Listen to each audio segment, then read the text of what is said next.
Hi, I'm Roy Colin, and I'm the creator of the podcast. You can find everything about me and the 5 podcasts on bio.link/podcaster, and you'll find it in the QR code there. I'd also like to thank my sponsors. If you or someone you know is struggling with anxiety and want to know how to be 100% anxiety free in 6 weeks without therapy or drugs, Daniel Packard Anxiety Solution Program Company offers a 6 weeks system that permanently solves anxiety at an astounding 90% success rate. People who join the program only pay at the end once they have clear, measurable results. If you're interested in learning more, go to permanentanxietysolutions.com, where you can book a free consultation with Daniel. Do you have high blood pressure and want to get off the meds? Doctors are amazed at what Zona Plus can do. Get a $50 discount with my code ROY. Go to zona.com/discount/ROY, and you see the QR code for all my sponsors down at the end. Quality Polish manufacturer of metal products for telecommunication and workshop equipment and other metals. If you'd like a brochure, you see it in the QR code, and you just let us know if you would like a quotation shipped internationally and very competitive rates. I hope you enjoy this week's podcast. Welcome to the Meditation Podcast. You can find all our episodes on meditationpodcast.org. We're also on YouTube and Rumble. Find the links to the podcast description. I got 4 other podcasts, and you'll find everything and my coaching on bio.link/podcaster. My guest today, also a podcaster, meditation, spiritual transformation coach, energy healer, and beekeeper. Please welcome Cara Goodwin. Hello, Roy. Thank you so much for having me. I'm really excited to be here. I'm looking forward to this. I've basically given a few bullet points, but you might let the listeners know a little bit more about Cara. Yes. So, as you mentioned, I am a podcaster. I have a podcast called The Meditation Conversation. We talk about, I'm almost 300 episodes in. So it began as very much a like how to fit meditation into your life and so forth. And it's kind of evolved into a consciousness podcast of the different areas of consciousness, how we expand our consciousness. I have a lot of guests on who talk about different things relating to consciousness, but that may be things like energy work. It might be to do with extraterrestrials and what they have to do with our spiritual expansion, consciousness expansion, quantum technology, lots of different things. Yeah, we bought a Tom. That was very interesting, actually. Yeah. I forget his name, Paladino or something like Paladino. that. Paladino, yeah. Yes. Yeah. So that type of thing. I love talking about that. A lot of things about research with what is happening with meditation or with intention, group intention, hypnosis, all of those kinds of things I love to dive into. Because the truth is there is just a lot out there to aid our expansion of our consciousness and our development, our understanding of who we are and why we're here. So that's the Meditation Conversation podcast, and I spend a lot of time working on that. And I also have a community called the Healing Hearth, and with that, that's more of my transformational coaching. So it is meditation. We spend a lot of time meditating together online, but it's also diving into spiritual growth and trying to look at life from that lens, offering people that lens of what's in this, what is the spiritual nature of life and what is happening to all of us in our life experiences. And so those are really the ways that I like to work with people. As you mentioned, I'm also a beekeeper. I do treatment-free beekeeping. So it doesn't require, once you kind of get that up and running, it doesn't really require a ton of hands-on work. But I really enjoy spending time with bees, with animals. And then I have family as well. So I've got 2 teenage children and my husband. So I feel like I have a lot of balance where I've got like a lot of kind of spiritual, more etheric stuff happening. And then I have the very grounding family life, being a mother, carting my family around and getting them from thing to thing, which is a very, very earthly human thing. So I have a lot of facets to my being, as we all do. Brilliant. So I'm curious about the beekeeping, because it's like critical, and even like in my own garden, I'm consciously like I didn't cut the grass intentionally just to give the food for the bees. But how did you get into that?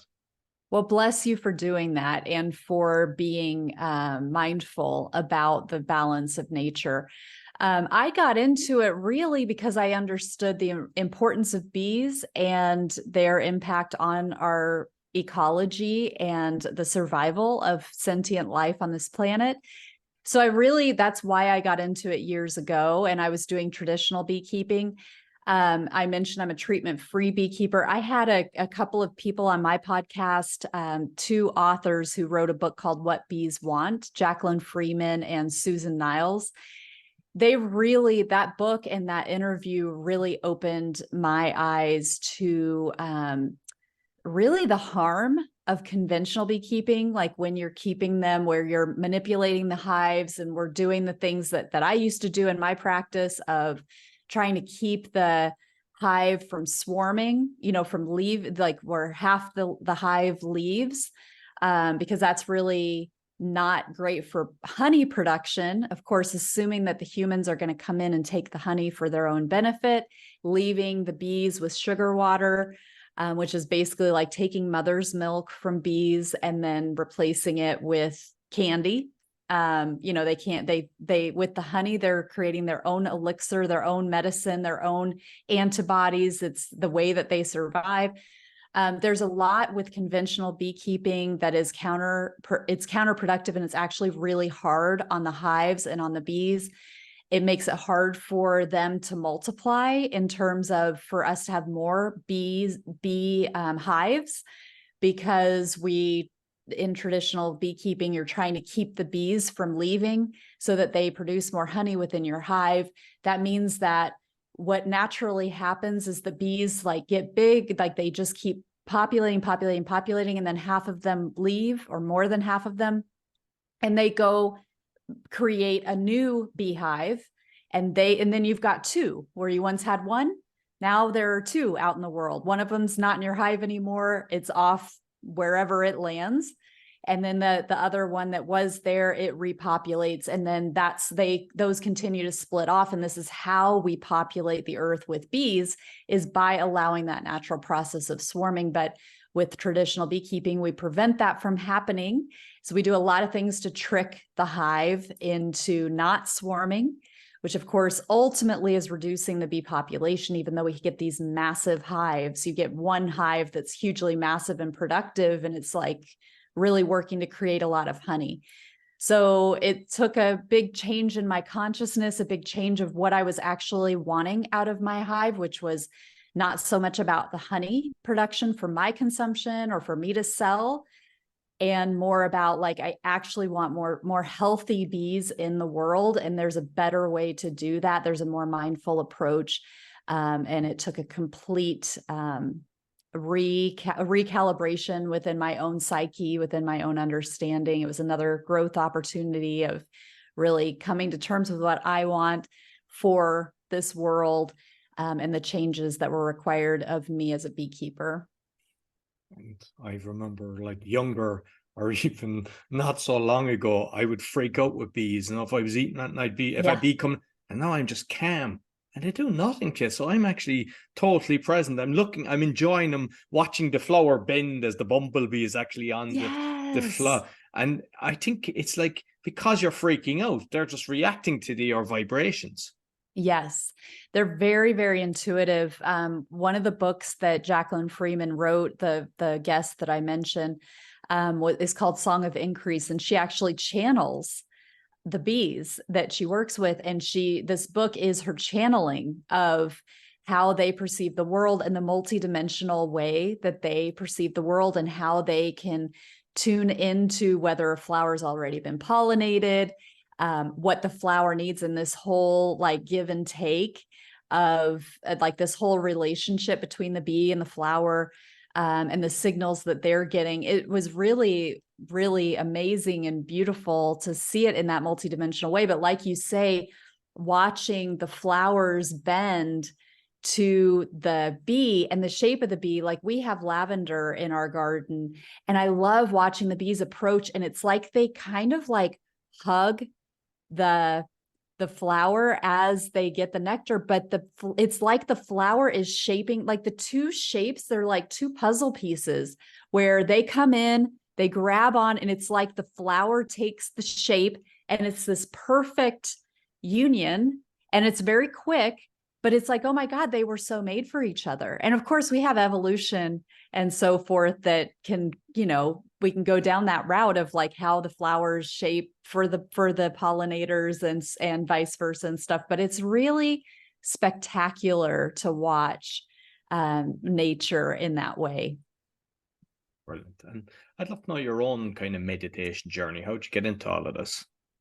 Well, like many people do with the life changes that they go through, mine came because out of necessity and tragedy, really.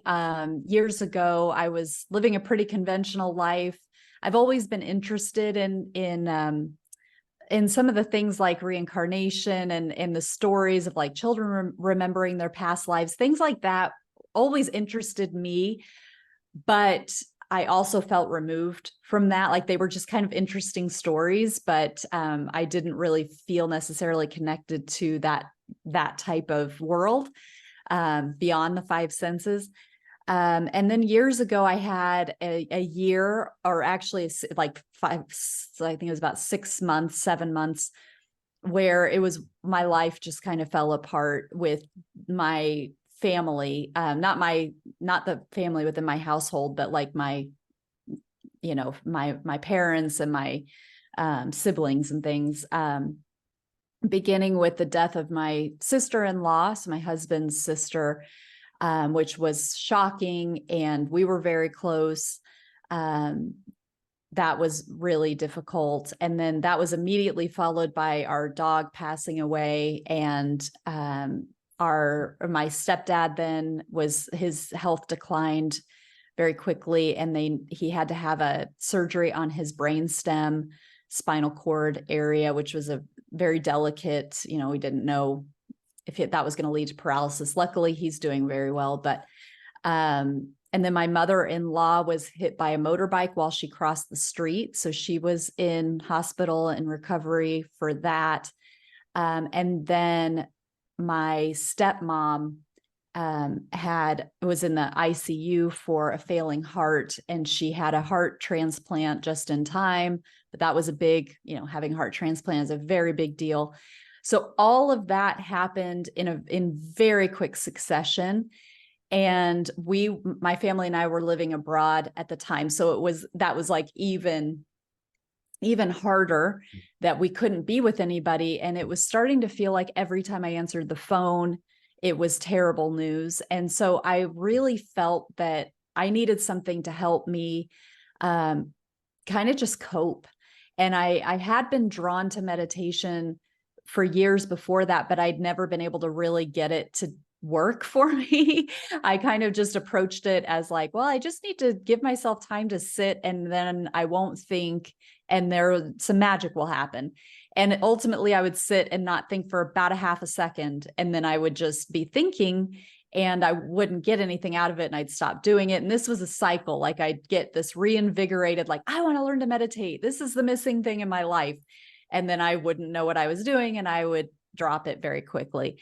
But with this, it was like, I really need to go deeper in my life. And so I recognized that I really wanted to go to do it and experience it and let it be part of my life. And I needed a teacher for that. And so that was the difference for me, is I got a teacher. I learned techniques and methods, because it is more, as you know, it's more than just sitting down and having the intention of not thinking. That's not where the magic is, because we just immediately start thinking with no training. So getting some methods, learning how the breath works with the mind, and the use of a mantra and so forth, really helped me to have a consistent practice that actually made me feel different. And so for me, it started very much as a necessary coping mechanism.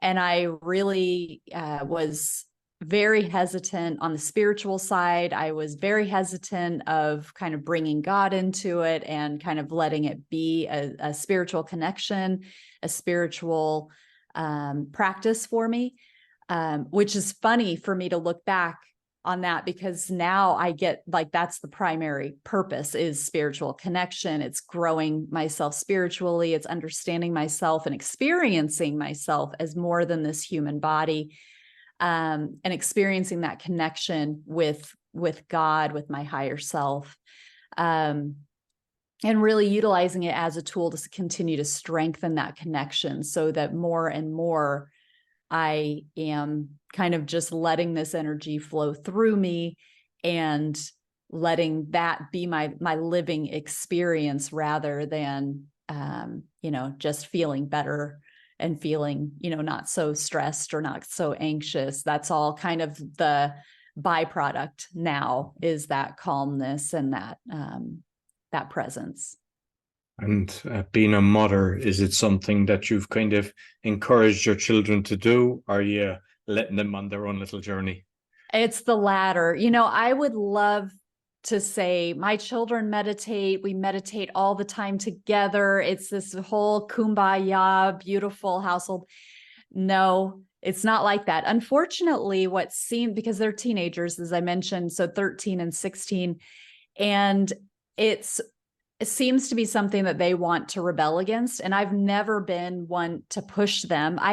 Early in my meditation journey, I was like, oh, these would be great for you to learn. So let's take some time before school and just watch our breath. And it just was this thing of like, the last thing they wanted to do was to watch their breath. And so it became this point of contention where it was like, they hated that. And so I was realizing like, oh, they're pushing away. Not only are they not embracing it, but they're pushing it away. I don't enforce anything with them. I really don't even, I'm very, very light-handed in terms of, sometimes when they're really worked up, I will say like, let's just breathe into your tummy. But it's funny because when it comes from me, it's like the worst thing they could possibly do. But if my husband, who is not a meditator, not formally anyway, he, especially with my daughter, he can guide her into like, okay, just breathe. I'll count for you, breathe. And she'll listen to him. But if I take the exact same approach, she will not do it. So there's really this, I get it, that they want to be their own people. They want to forge their own path. There's a lot of natural kid stuff that is going on with them that parents are dealing with in different ways, in their households. But there really is this, at this point, definitely no interest from them. And there's my intuition is just to let them have that. And then it's here. I'm more of a role model right now, so that when they're ready, they have this model and they know where they can come to get advice anytime that they need it. And I think sometimes it's just our watching everything that's going on, and eventually they kind of realize, hey, you kind of remain a lot calmer in situations compared to some people. Why is that? And eventually they'll put two and two together, but they have to kind of, do their own little journey. Exactly. Yeah. So with the energy healing then, is it kind of hand energy healing, or what exactly does it entail? So I am a Reiki master. I've gone through that training. So if I were to put a label on it, I would say it's that. But it's really kind of my own thing. I think that this happens a lot with healers, where you kind of start with a modality And then things just kind of open up and you sort of have this inner journey of like, oh, it feels like this wants to happen. Or so when I do healing sessions, it's not like strict adherence to the teachings of Reiki. I do still use the symbols and the words, there's a lot with it that I still utilize, because it's not like I don't think that's effective, but it's just that it does seem that there's some innate additional kind of things that come through it's just an inner thing. It's a guidance of like, oh, okay, my hands want to go here, or it feels like, and it really varies person to person, but it might feel like, oh, I'm at the solar plexus and I really feel like I also need to have a hand at the top of the head, and that I need to like envision my hands, my arms as like a pyramid. And then the energy from my hands is kind of coming, together through the body. And there's this symbol, you know what I mean? It's just, and it's, again, it's very in the moment, not planned. And so I don't even really have like a name for that, other than just, it's a healing, and it helps me, and it seems to help clients. And do you do it with your eyes closed or open? Do you feel the energy? It does help me to close my eyes. Yeah. And sometimes I'm working with people in person, and sometimes it's through distance. So it's definitely using that quantum capability in terms of time and space kind of not being necessary things. If I'm working with somebody through distance, I do like to connect with them. Like I enjoy if we're together in time. So I might say, we agree on a time, I'll connect with them on the phone or on FaceTime, and then hang up and instruct them to like lie down, make themselves comfortable. They may want to have some music, and I can suggest some specific frequency music to kind of help them. But I want them to kind of experience, it's not completely necessary. They could go about their day, but it's such an enjoyable experience to, and it's fun to hear back of like, oh, I was feeling that, they were picking up or seeing light or things like that. So I also always connect with them afterwards to debrief of like, okay, here's some of the stuff that I was picking up on, or I felt, or information that I perceived. And then they can likewise say, oh, I was feeling this spiraling energy, or I saw this color, or I felt this in my, lower right part of my stomach, or whatever it might be. So it's really fascinating to see how our information kind of lines up at the end. Yeah, exactly. And you mentioned like quantum physics and like the different multi-dimensions, because everybody's got different kind of thoughts on this. And I know with your own guests and stuff like that, I'd love to just kind of delve into that, because I've heard of people talking about 3D, 5D, 8D and everything, and don't get it. And I'd love to know. Yeah. So like what do we mean by multidimensionality? Yeah. So like you say, there are different dimensions, different levels, different numbers that people put to them. I'm not great at being like, oh, this is this dimension. I mean, I've had multi-dimensional experiences where and it's basically like my consciousness going bigger than my body, and I can experience beyond the body. And often in those experiences, I'm seeing things. Usually for me, when I'm going to be seeing things, it's like colors with different geometric patterns. And there's a sense of like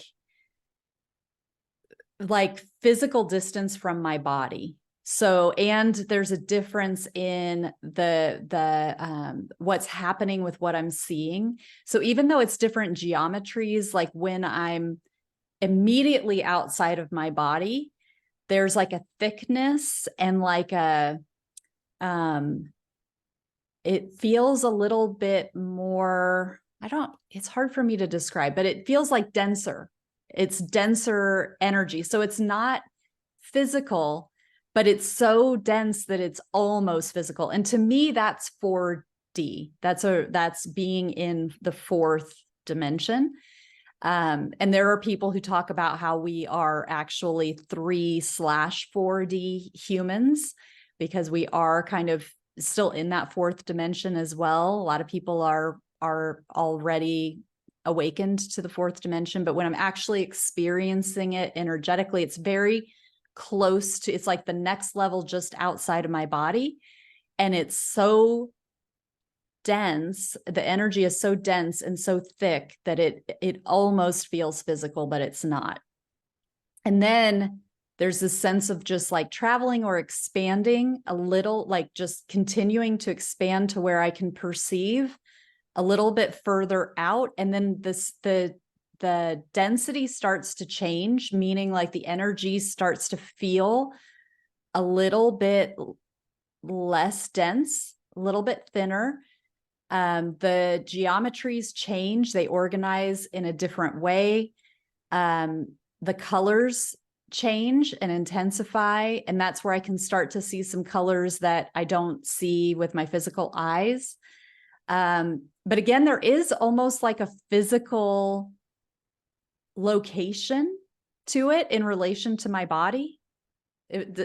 Does that make sense? No, it does. I mean, I see lots of shapes and colors and stuff like that. And I know I've actually scared people by seeing stuff and they don't say, and I can do it with my eyes open, not being asleep, just going lying down. It doesn't always happen.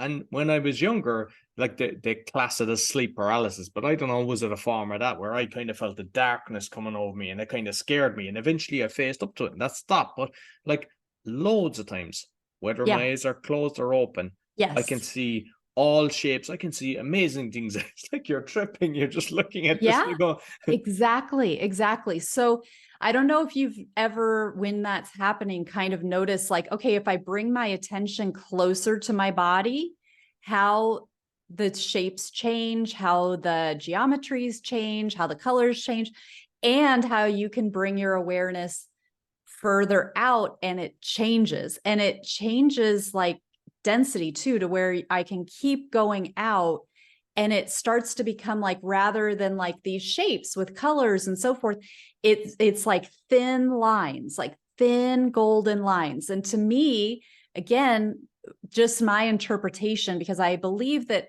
different people are interpreting different things in different ways and maybe using the same language for different things. And so I'm not a scholar on like what everybody's talking about when they use different language. But for me, the way that it feels is like, okay, if I start to get further out and things start to become less like shapes and more like thin intersecting lines, that's a higher dimension. Like then you might start getting into fifth dimension, sixth dimension, seventh dimension, but it's to do with the experience of how the energy is changing and what is being perceived.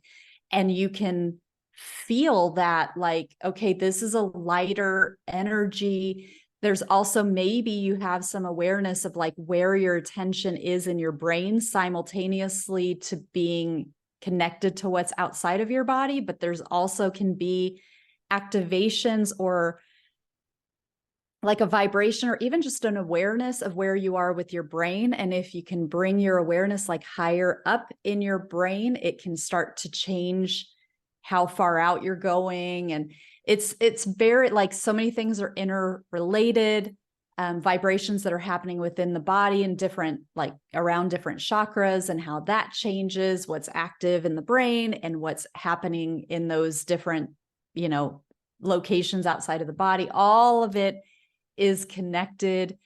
It's all related to frequency and vibration. It's complicated and it's simple too. I mean, it just is. It's not like, one of the things that I notice when I'm in those states, because like you say, for me, it doesn't happen all the time. It happens multiple times. I can see with my eyes closed, with my eyes open. I'm not asleep. But I may be laying down, like preparing to sleep. And then it's like, whoa, there's a whole show going on here. Usually And when it happens to me, I just go, yes, but I'm 100% not asleep. And it's like, this is so yes, cool. You wish you could record yes. it. I agree completely. So, but there's another piece to it that's fascinating too, which is this neutrality of like, it's very cool, but it's also like when I'm hearing other people talk about it, sometimes there's this like, oh, the higher dimensions are the best dimensions. Like, I wish I could be in the best dimensions. And they're just different. You know, there is like, yeah, I do believe you're getting closer to source, that you're getting out of some negativity. You're getting like, in order to hold those, you have to be in a higher vibration and it feels better. But there's also this neutrality of like, it's not like the third dimension is wrong or the fourth dimension is wrong. They're just what they are. And so, and that's kind of a necessary component as well of not a judging of like, I love how you talk about having that experience when you were younger of this dark thing coming over you and there was resistance, but then by facing it, you know, you didn't really get to complete your story, but that seemed to be a necessary component. Well, in order to face those things, there has to be this neutrality and a curiosity and a like, what is here for me? That why is this showing up and what is being offered here? So, because when we kind of like hold on to these judgments, right or wrong, better and worse, and so forth, it can get kind of gnarly, because we are everything and everything is within us. And so, in order to access those kind of quote unquote higher states, there is a necessary element of neutrality.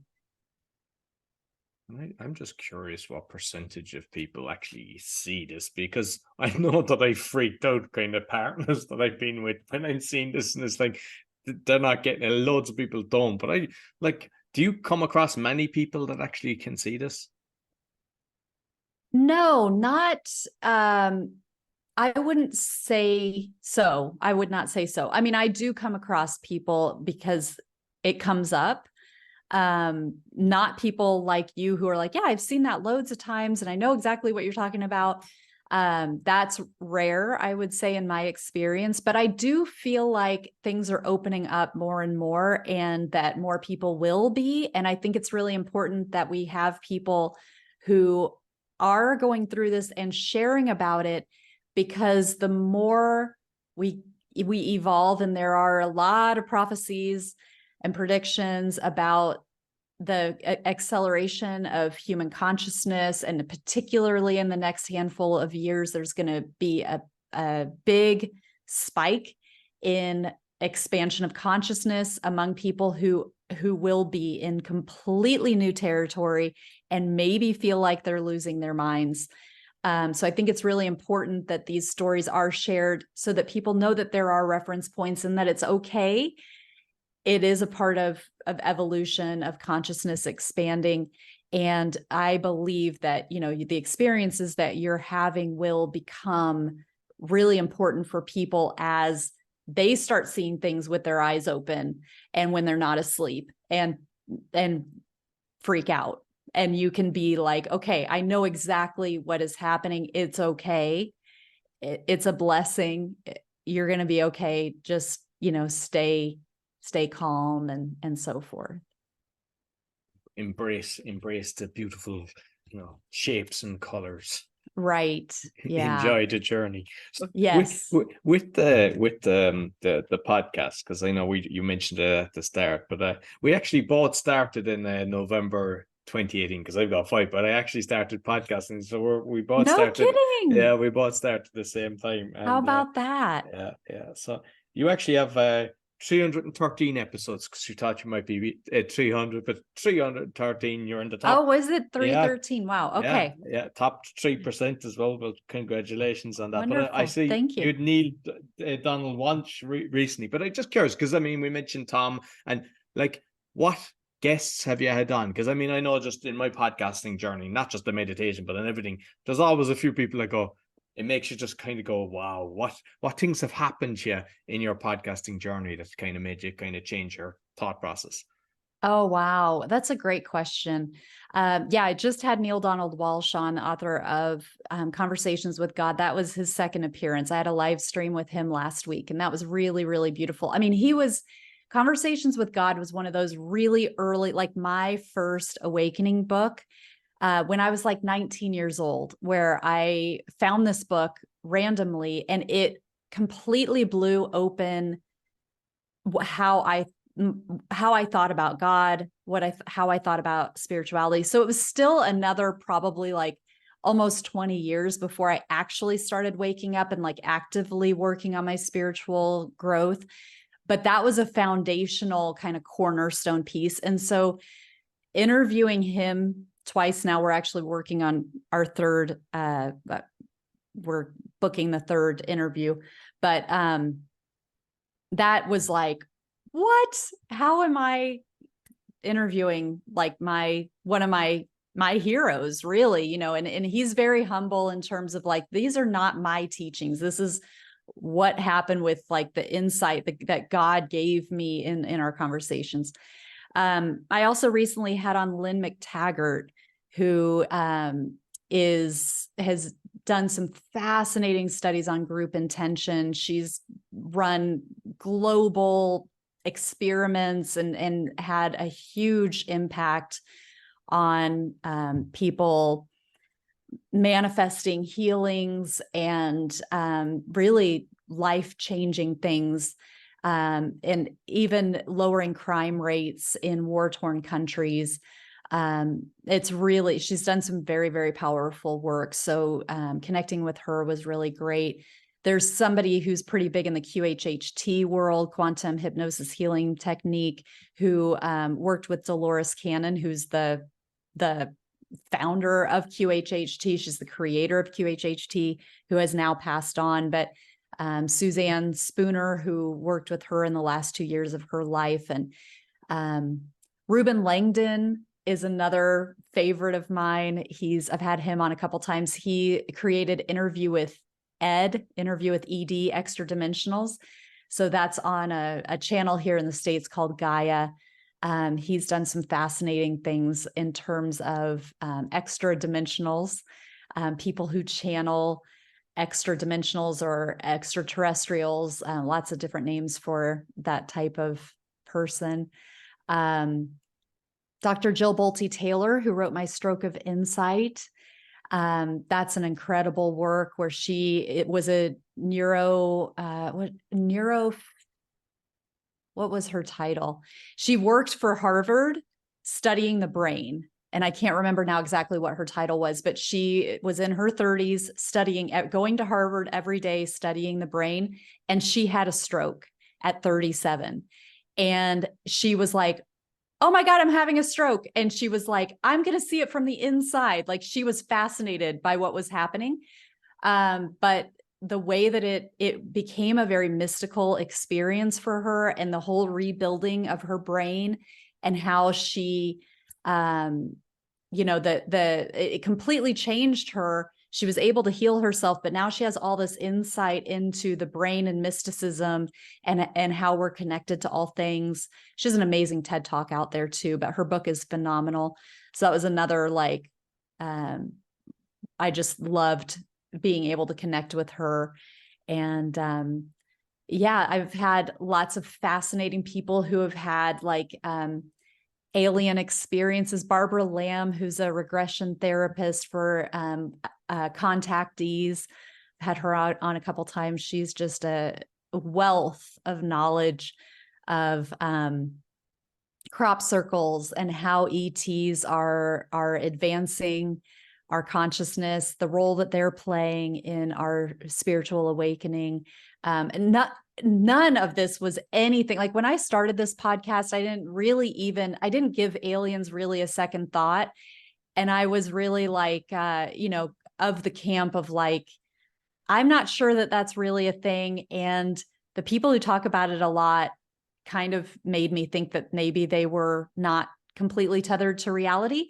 So that's been part of my evolution of like this understanding of like, oh, aliens are real and they're really playing an important foundational role in our evolution. That has been a fascinating journey for me too. And has required some humility in my own journey of like, I just like, the more I know, the more I understand that there's so much to know. And there's so much that I don't know, that I still don't know. And so I try to keep my explanations of things kind of holding those loosely and lightly, because there's always room for like new understandings, new ways for the pieces to fit together, which is just kind of requires this humility of like, this is how I understand things right now. And I might understand them more completely and better in a month or in a year or in a decade or whatever. And so that's been one of the fun things with the podcast, is just continuing to have these guests on who can push my understanding of how things might be working and gain more complete understanding, with each interview as it presents. Yeah, I think it's important as well, because there's plenty of times I'd have a thought process and I'm just open to something, and then I just go down the rabbit hole and not necessarily believe what they say, but I'm kind of going, I like what they've said, and then I start reading a load of books based on that and go down further research, and then I go, okay, I was wrong. My original belief, they were correct, and also just curious as well, because I mean, you've had a lot of famous guests on your show, and I've done the same, but it's my belief system. Yeah, they should be on my show. I never I never reach out begging or anything like that. It's just like, yeah, I want them, and it's like, I just put it out there and I get them. Yeah, absolutely. I love when that happens. And I've reached out to people that I haven't heard back from too. And I just trust that as well. I mean, what are you going to do? And there's this, I love what you're talking about, how it's like you have people on and then you maybe are new to what they're talking about. And you do learn that like what they're talking about is valid. But there's also discernment that we all, as hosts, but also as listeners and as people who are trying to find our highest path, that discernment is so critical. And we want to be careful about, just because somebody is an authority, maybe they do have like millions of followers or thousands of followers or whatever, or millions of books sold or whatever it might be, but it's still really important that we are discerning for ourselves.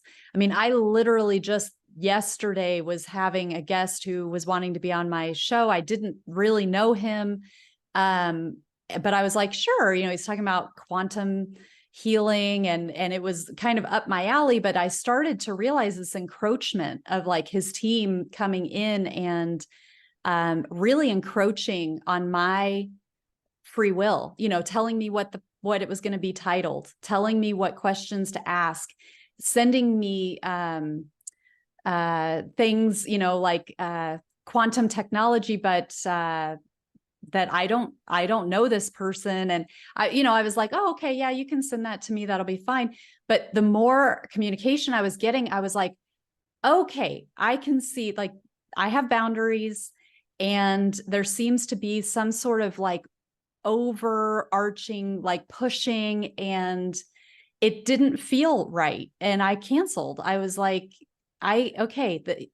they were changing my contract that I have with guests, where it's just hey, let's just make sure we're on the same page. This is my content. I can share it with you if you want, but here's where we stand. And it's just like a standard boilerplate thing. They sent that back with changes that, we're not liable for any listeners, whatever, I'm like, it's red flag after red flag. And even though I was interested in, I can get sucked into like quantum healing, whatever, oh, this person must be doing good stuff. It was like, wait a minute, checking in with myself. I don't feel good about this. There is something off. And even if I can't place my finger on exactly, I have some ideas. I have a best case scenario, this is happening. Worst case scenario, this is happening. And either way, I'm out. And so it is that, understanding as a host, as a listener, we have that responsibility for ourselves where it's like checking in. How does this feel? Because not everybody who is delivering information that's not mainstream has our best interest at heart. And there are definitely people out there that are trying to hook us and want us to only listen to them, give us their energy, give us their money, and not look at anything else. And these are very slippery slopes, and they're easy to get entrapped in. And it's really important that we exercise our own free will and that we don't get distracted by the follower thing and the flash and the savior things that can be easy to be like, oh, this is my key. This is the quickest way for me to get, ascended or whatever it might be. There are definite minefields out there, and we definitely need to take our free will and use it. I kind of cop when there's someone trying to do a pitch fest, and there's been a time that I wouldn't actually post the interview because it's like they're just constantly trying to sell. They don't care about the listener, not giving value to the listener, and it's like, no, that's not what it's about. And also somebody reaches out to me and they're like asking for the downloads and everything. I said, no, like for me, it's like if one person listens to this conversation and they benefit from it, if they've had the experience that we've did and they thought they were crazy and they go, oh, thank God, I just got this. That is good enough for me. It's like, right. That the person, they were there, they heard it at the right time, or somebody forwarded it to them.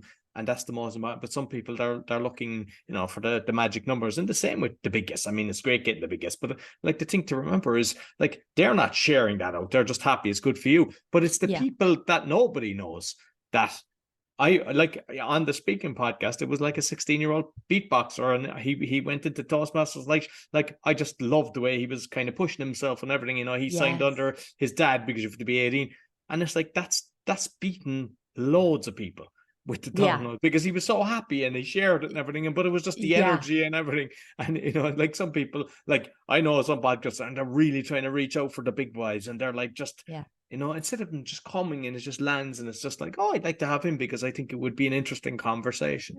Yes. Yeah. I just had somebody on last week who is like he's a French coach. Like he helps people learn how to speak French.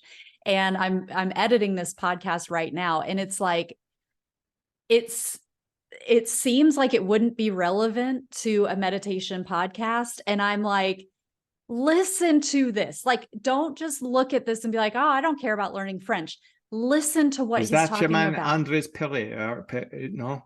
Yeah, Angel Pertot. Yeah, Pertot. Have you had him on? I've had him on. I've been on his. He's actually a lovely guy. Fantastic. He's so lovely. And I love what he's doing with his clients, because he's working with them. Like, let's clear out these traumas.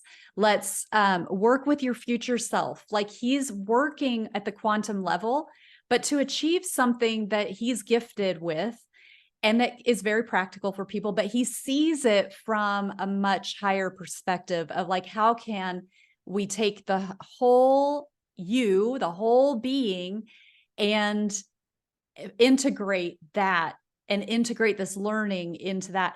And so it's like, you might be like scrolling through being like, well, I don't care about learning French or whatever. I really want to get to the heart of quantum, whatever. And it's like, it might not be a name you've ever heard of, and it might not even be content that you think is going to be relevant to you, but it's like, there is gold in here. Like, listen to this. I remember thinking, I wish I had teachers like him, just the way he thinks and everything he does. He looks at each person individually and he creates a system, and it's like, and he's not pushing anything. There's no hard agenda. He's like pure love coming from him. Yes. It's very much like, I want you to use this learning of another language to complete you as a person. And I feel like that's the future of how we all can take the work that we're doing with each other, even if it's not necessarily spiritual or energetic work at the surface, but we're taking that care and that holistic approach with all of our interactions of like, how can this be something that it benefits all the layers of a person? And just with like the chakras then, because I've had a few episodes recently and I put different meditations and stuff like that. And I just like to know your kind of thoughts on the kind of the feeling of it and your experience with chakras.